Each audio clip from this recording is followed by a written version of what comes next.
Boy with autism fails exam. Teacher sends home letter that's going viral.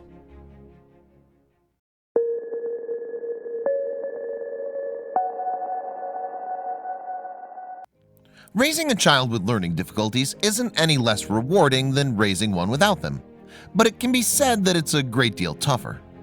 Whilst parents of children without learning difficulties undoubtedly fret over all the usual things a mother or father does, those parents whose children are born with conditions such as autism have all those concerns and more. What's more, in addition to the worries of the parent, the children themselves can sometimes struggle in high-pressure social environments.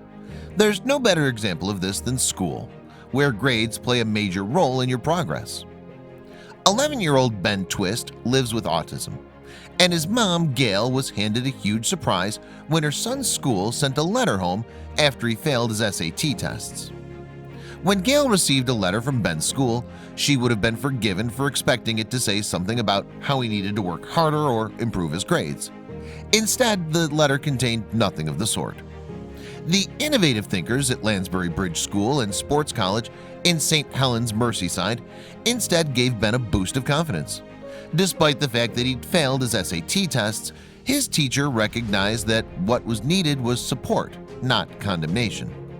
Mrs. Clarkson sent him home with a touching letter that let him know just how skilled he is and what exactly he brings to the table.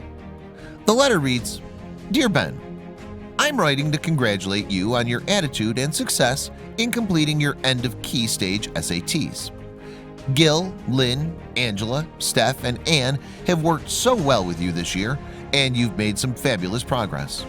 I've written to you and your parents to tell you the results of the tests. A very important piece of information I want you to understand is that these tests only measure a little bit of you and your abilities.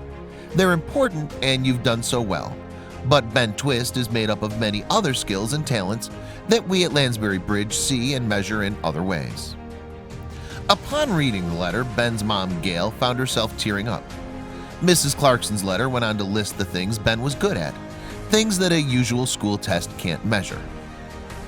Other talents you have that these tests do not measure include your artistic talents, your ability to work in a team, your growing independence, your kindness, your ability to express your opinion, your abilities in sports, your ability to make and keep friends, your ability to discuss and evaluate your own progress, your design and building talents, and your musical ability.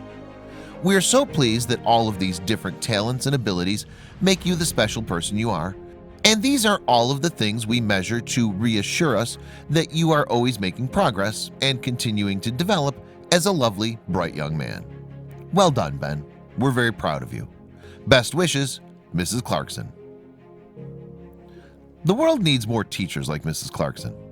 It would have been all too easy for her to send a standard letter telling Ben's mom that he needed to improve or change in some way. She didn't, though, because she realizes that judging a fish on its ability to climb a tree is as pointless as judging a monkey on its ability to swim in deep waters. We hope that Ben takes his teacher's words to heart and uses them to remember that his value should never be measured by the results of a school test.